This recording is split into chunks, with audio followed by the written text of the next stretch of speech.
Rema hari ini, Yeremia 31 ayat 4. Aku akan membangun engkau kembali, sehingga engkau dibangun, hai anak darah Israel. Engkau akan menghiasi dirimu kembali dengan rebana, dan akan tampil dalam tari-tarian orang yang bersukaria.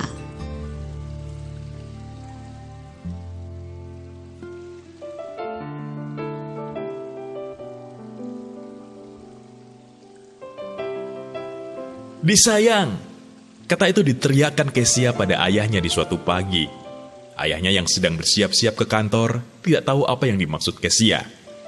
Gadis mungil berusia 5 tahun itu lalu menepuk baju yang dikenakannya.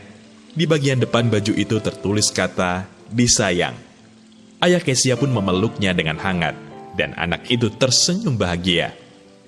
Kamu memang disayang.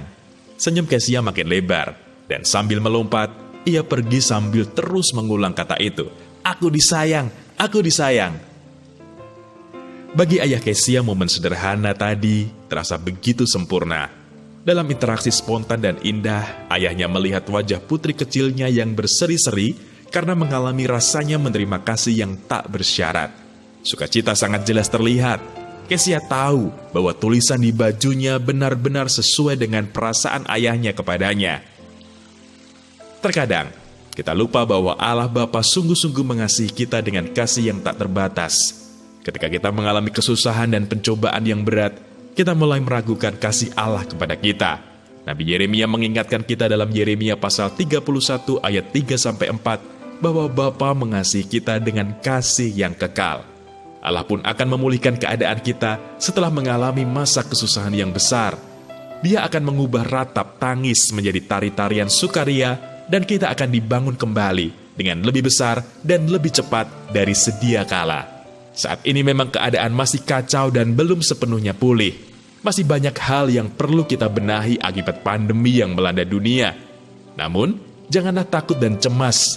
Bapa yang mengasihi kita akan terus menuntun dan memberkati kita, sehingga kita tidak akan tinggal terpuruk oleh sapuan badai, melainkan akan semakin maju dan semakin besar dengan percepatan yang dari Tuhan, sehingga pelangi kemuliaannya akan tampak nyata atas hidup kita.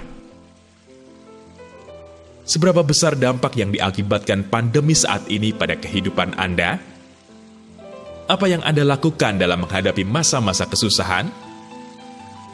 Bagaimana Anda akan menyiapkan diri Anda untuk menerima hal-hal yang lebih besar dan lebih cepat dari Tuhan setelah masa kesusahan ini berlalu?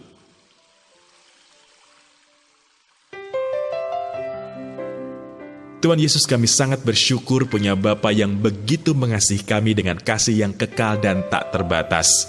Kesusahan apapun yang sedang kami alami saat ini, kami akan tetap bersuka cita dalam Engkau, sebab kami tahu bahwa Engkau akan segera memulihkan keadaan kami, bahkan lebih besar dari sebelumnya. Terima kasih Tuhan. Di dalam nama Tuhan Yesus, kami berdoa. Amin.